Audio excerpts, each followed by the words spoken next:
To err is human, to forgive is divine. The English poet Alexander Pope said that over 300 years ago, but it still applies to maintenance error today. Let's introduce a few error concepts and ways to control error. It involves erring and forgiving. So Dagmar, what is error?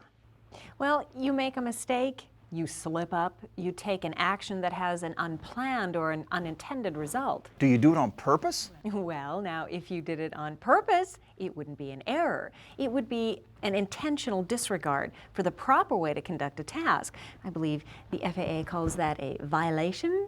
For example, yesterday, I reached into my purse for my mobile phone. I pulled it from my purse, I dropped it into the parking lot. That was an error. One result is that I now have this cool new mobile phone, but that was not my intention. So were there factors that contributed to that error? Did you identify and correct those factors? Will it happen again?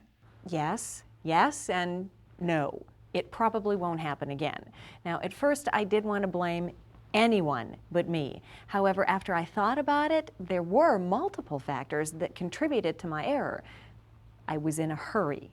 My mind was on something else entirely. I tried to grab the phone while getting out of the car. The list just goes on and on and on. I made a mistake, an error.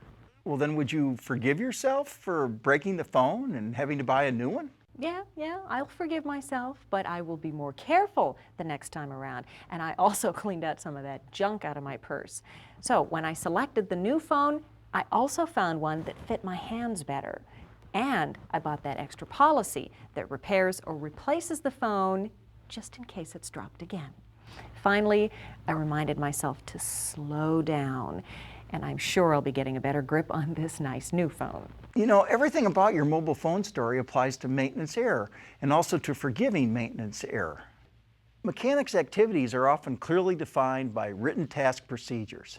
The most common cause of an event in a maintenance error is when a mechanic deviates from the procedure for whatever reason. Usually it's an innocent error, an unintended mistake. Intentional disregard of a written procedure is treated more seriously because it was intentional. FAA and industry are working together on programs where mechanics can admit when they made an honest mistake. These programs ensure that the mechanic will not be punished by the company or by the FAA. The Boeing company created a process for industry to investigate the error, to find the contributing factors, and to ensure that the mistake is not likely to occur again. It's the same thing you did with your mobile phone, but perhaps more investigation process oriented. They have forms. Depending on the time available, your presenter will talk more about error, about voluntary reporting, and about event investigation. You may also talk about the error that a mechanic may make, or about the many errors that are really caused by the work environment itself. I want to end by adding something to Pope's famous words. To err is human, to forgive is divine, to investigate and correct is brilliant.